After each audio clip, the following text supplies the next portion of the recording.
Assalamu alaikum wa rahmatullahi wa barakatuh. Very good afternoon. Today we are here in the Physical Chemistry Laboratory, Maharashtra College, Mumbai University. Today I will demonstrate you the determination of percentage of weak acid, strong acid in a given mixture conductometrically. You know, conductometer measures the conductance and the unit of conductance is Chem. It is in millisiemen. You can see over here, and microsiemen. 1 millisiemen is 10 raised to minus 3 siemen, and 1 microsiemen is 10 raised to minus 6 siemen. Here, you will see the knob when it is down, it is showing the standard value. You can see what is 1 millisiemen. Students, dear students, you should read it carefully. It is very small letter. It is very difficult to read it, but you read it carefully. 1 millisiemen, and here it is adjusted at 1 millisiemen. Now what we will do, we will take this acid mixture given to us, we'll dilute to 100, we'll take out 10 centimeter cube in this, and we'll be adding 1 to 2 test tubes of distilled water in this, so that the conductivity cell, the electrode dips in it. And we will connect to the terminals, and on the electrode itself you can see the cell constant is written over here, it is 1. Now I will be putting this knob up. It will be measuring the conductance of the solution, the acid mixture. You can see over here it is 8.84 without addition of any amount of NaOH in it. Now we will be adding NaOH 0.5 centimeter cube every time, and we will be noting down the conductance. Here I am adding 0.5 centimeter cube. Yes, I will be stirring it and be noting down the conductance. You can see it is decreasing because first of all my strong acid is getting neutralized with NaOH. So conductance value will be decreasing unless until all the strong acid is used up. Now I will be adding another 0.5 centimeter cube. You will see it has decreased. I will be going on adding 0.5 like this. Conductance will be decreasing. Conductance will be decreasing.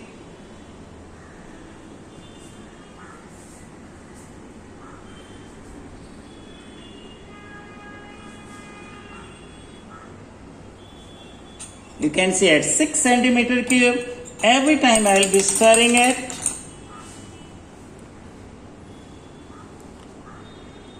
I will be adding 6.5. I will be stirring. I will be adding here 7.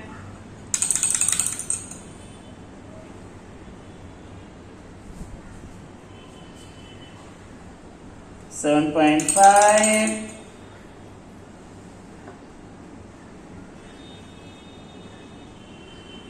8. Now slowly it will be increasing now.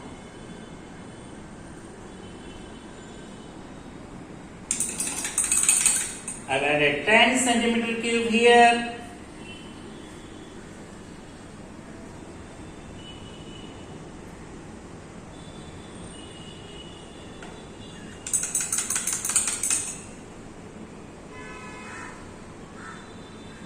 Every time you add 0.5, now here I am adding to show you at 15 centimeter cube. Let us see what is the reading. Yes.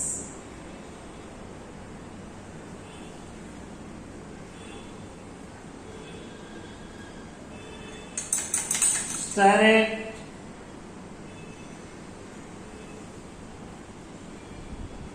I will show you directly. At 20 centimeter cube, see what is the reading. We'll will be adding 0.5 at a time till 25 centimeter cube. Yes.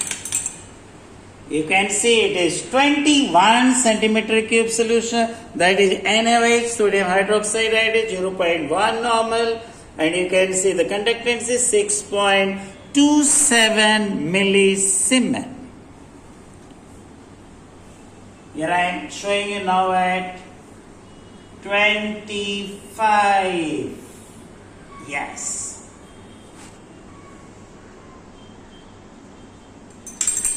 Direct. See the reading 7.50.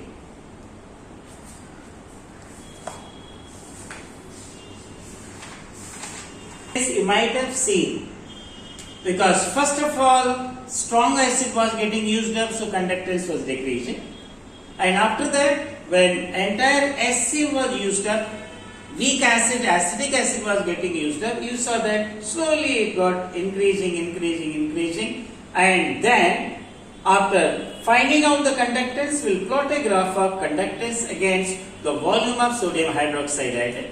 We'll be getting a graph, we'll be getting two equivalence points, one will be for strong acid and another will be for weak acid, strong acid for HCl, weak acid for acetic acid. And from that we'll be finding out the amount of acetic acid and hydrochloric acid, the amount of hydrochloric acid and acetic acid. From there we'll be finding out the percentage.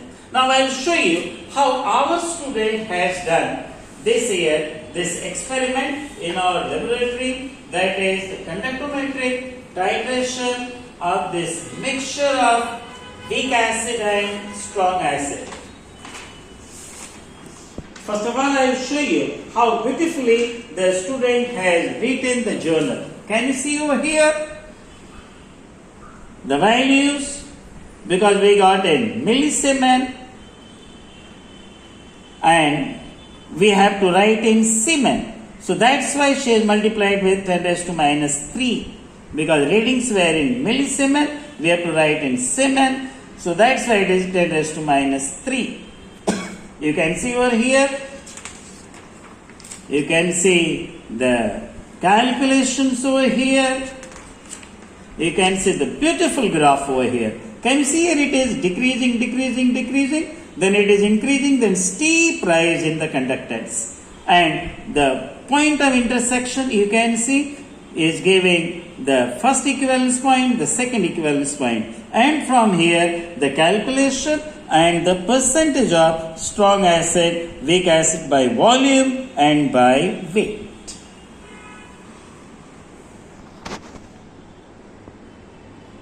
Thus, my request to all the students is that before exactly doing this practical in your laboratory, please go through this video. It will help you out and you will be learning and naturally not be committing the mistakes which students really do while coming in the laboratory for the first time. My request to teachers is that let it be circulated among students so that they get the benefit. So they will be benefited with this certainly, I am sure. Thank you very much. God bless you all.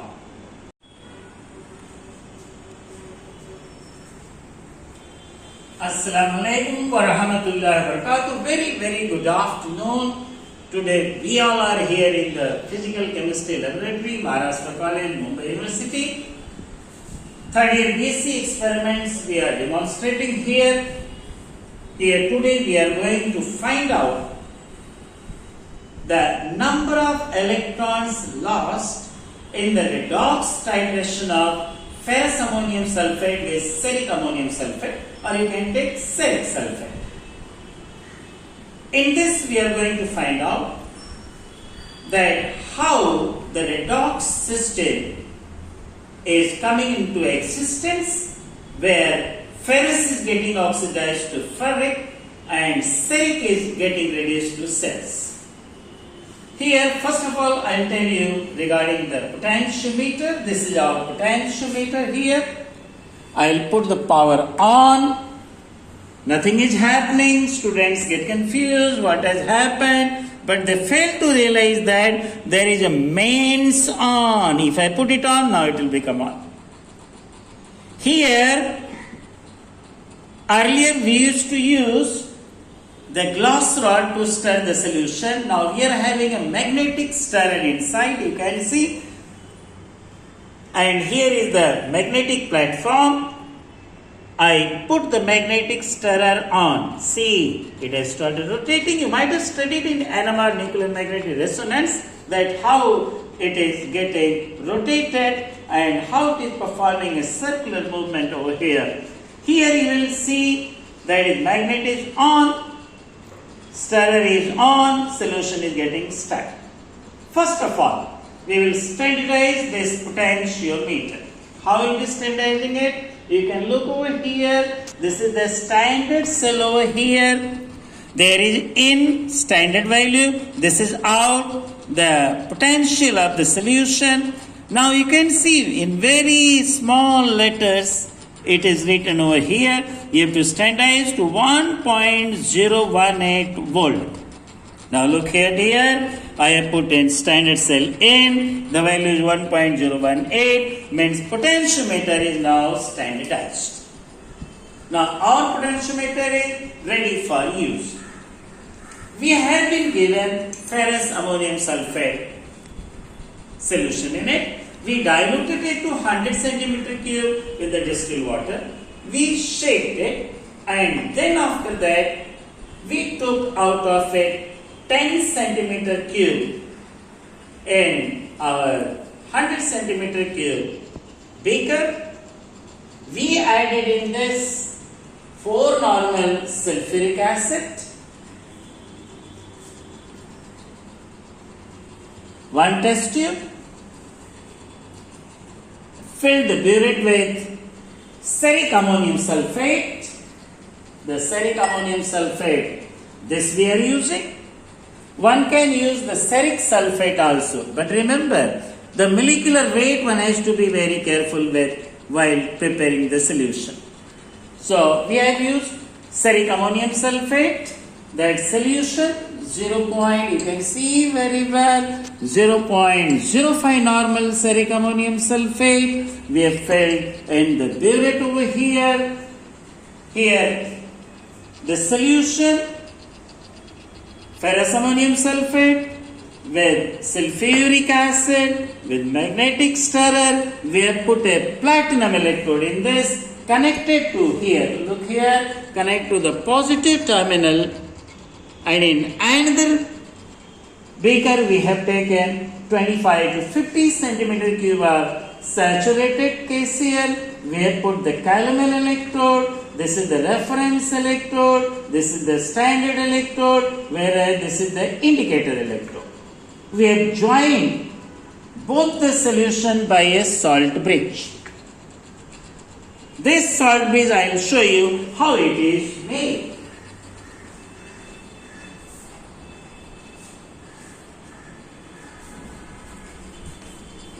You can see this is the salt. U-shaped glass tube.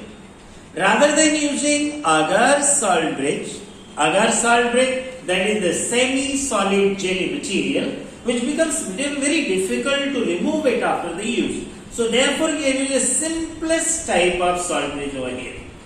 Here we have having saturated KCl, and in that just we fill up to here.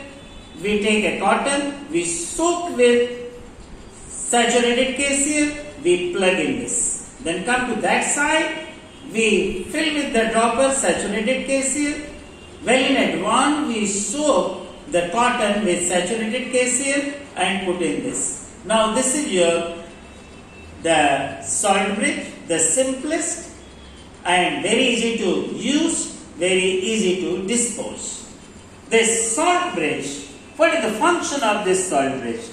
The function of salt bridge is to connect the two half cells, to remove the liquid junction potential, to maintain the charge balance in the two half cells by providing counterants in the solution. Here it is a half cell, it is another half cell. both the half cells when joined by a salt bridge become a complete full cell. What is a half cell? Half cell is a structure in which a conductive electrode is in touch with the conductive electrolyte separated by a natural Helmholtz layer, double layer. I repeat again, it is a conductive electrode in contact with conductive solution separated by naturally occurring Helmholtz double layer. It could be metal ion, copper sulfate, zinc sulfate. It could be ion and gas, that is gas ion half cell, that is H plus aqueous in contact with hydrogen gas, or it could be ion half cell, that is Fe plus 2 in touch with Fe plus 3. So these two half cells are joined by a salt bridge, and when they are joined, the two half cells make a cell. I'll let you know there are two types of cells. One is electrochemical cell and there is electrolytic cell. A cell in which electricity generated through chemical reactions is called electrochemical cell, and a cell in which when electricity is passed, chemical reactions take place, it is called electrolytic cell. In electrochemical cell, anode is negative because it has got negative potential with reference to the solution. In electrochemical cell, remember anode is negative, cathode is positive. In electrolytic cell, anode is positive because it is connected to the positive terminal, whereas cathode is negative as it is connected to the negative terminal. Example of electrochemical cell. The best example is your car battery. Galvanic cell, voltaic cell, zinc sulfate, copper sulfate joined by a salt bridge. Daniel cell or voltaic cell. In electrolytic cell, actually the electrolysis. The best example is that is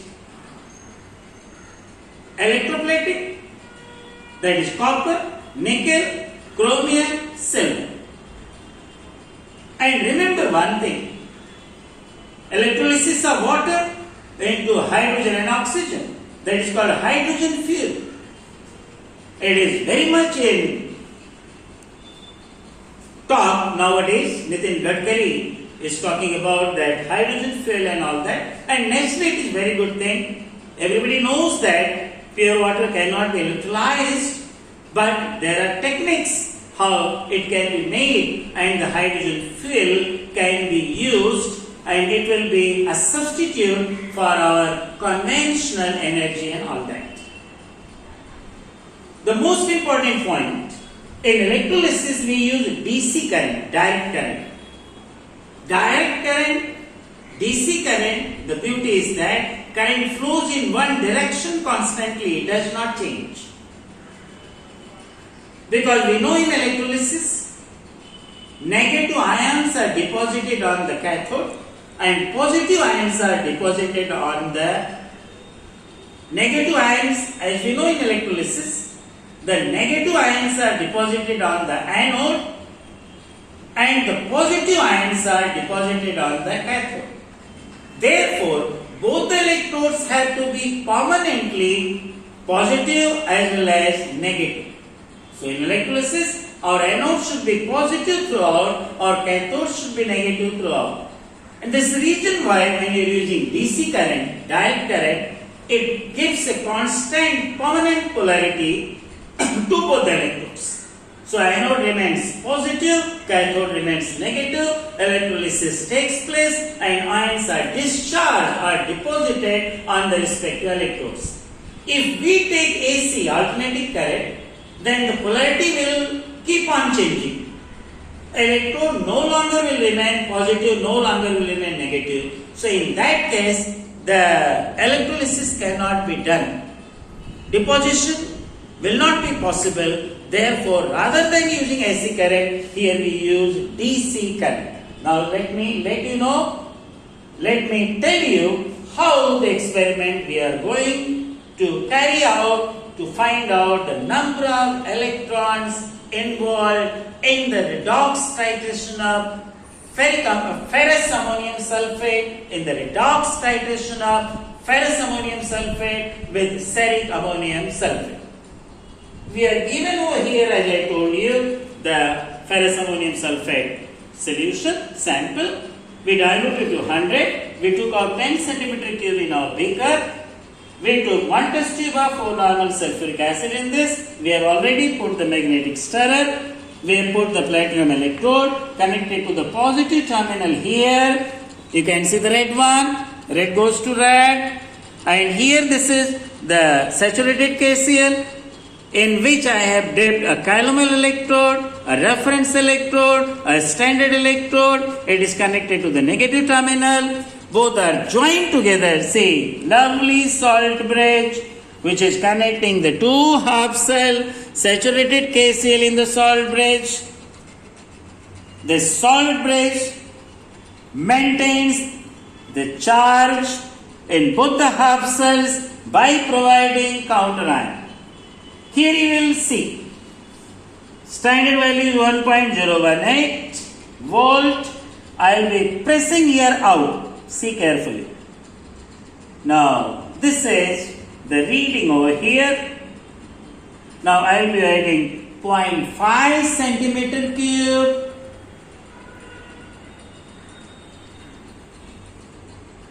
See the reading. I will be adding another 0.5 centimeter cube.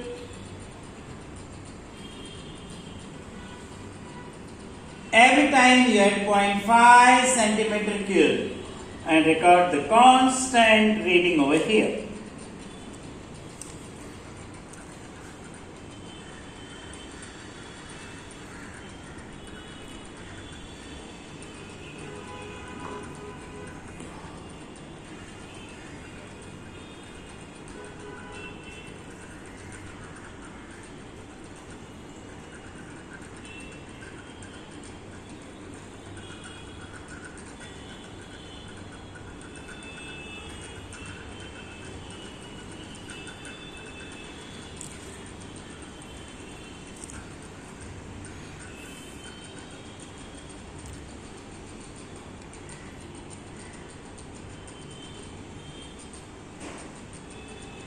See, this is I have added 10 centimeter cube over here. You can see very well, 10 centimeter cube. And the reading is 0.232 volt. I am going on adding 0.5 at a time. I will be adding up to 25 centimeter cube.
You can see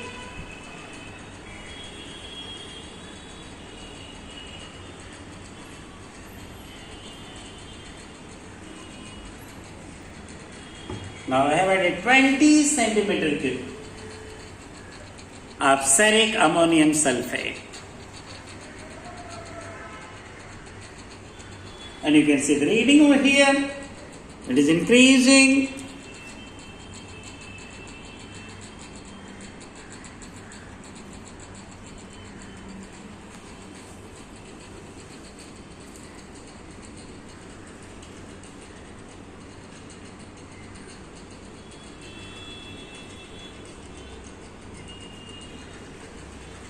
I am adding 0.5 at a time.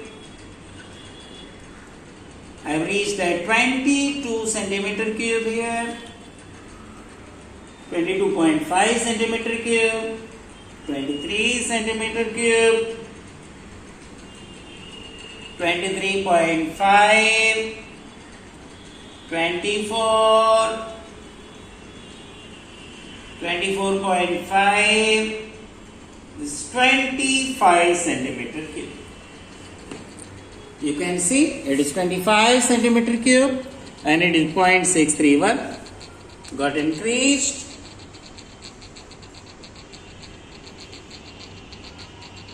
Here the amount of iron sample was given by the teacher was 9 centimeter cube. The amount of iron, that is ferrous ammonium sulfate, given by teacher was 9 centimeter cube. We diluted to 100 and we found out. Now I am going to show you how our student has done in the laboratory, where we have given 20 centimeter cube of iron, that is ferrous ammonium sulfate Fe plus 2 in the 100 centimeter cube standard flask. You can see the readings. Naturally, if amount is more, the potential will be more and it will be going on increasing like this. Students always get confused that in regular practical we got reading like this, in exam we are getting like this. Remember, it depends on how much ferrous ammonium sulfate is given to you. So whatever reading you get, you should write it down. That's the reason why in regular practical we are given 20 centimeter cube ferrous ammonium sulfate and here we are giving 9, so that student can learn and need not copy from the journal thinking that our reading is low. No, it depends on how much ferrous ammonium sulfate is given to you. Further you can see the readings over here. You can see the calculations.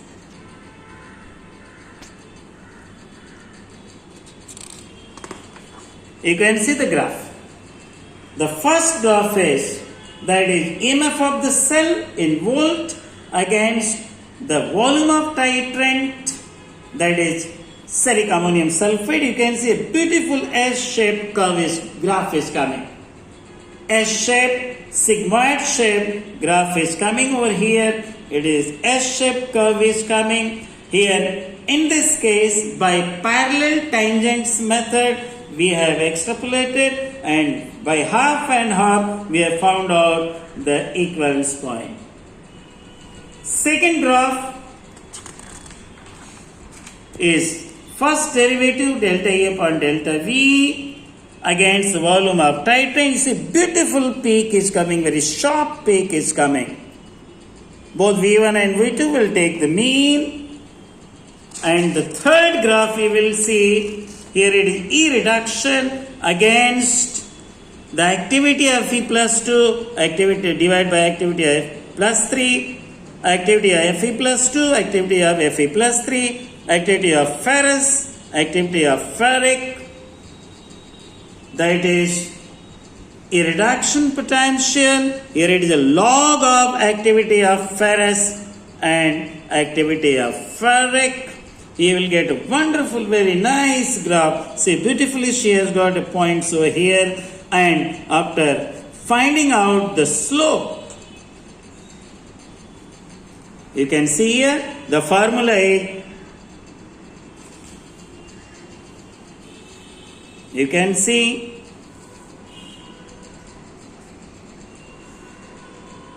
n is equal to 0.05916 upon slope. Slope ka value is here. N is equal to minus 0.05916 divided by value of the slope. She is getting 0.98, that is approximately very close to 1. Means 1 electron is lost from ferrous to become ferric, and ferric becomes from Ce plus 4 to Ce plus 3 serous. So ferrous to ferric and ferric to serous.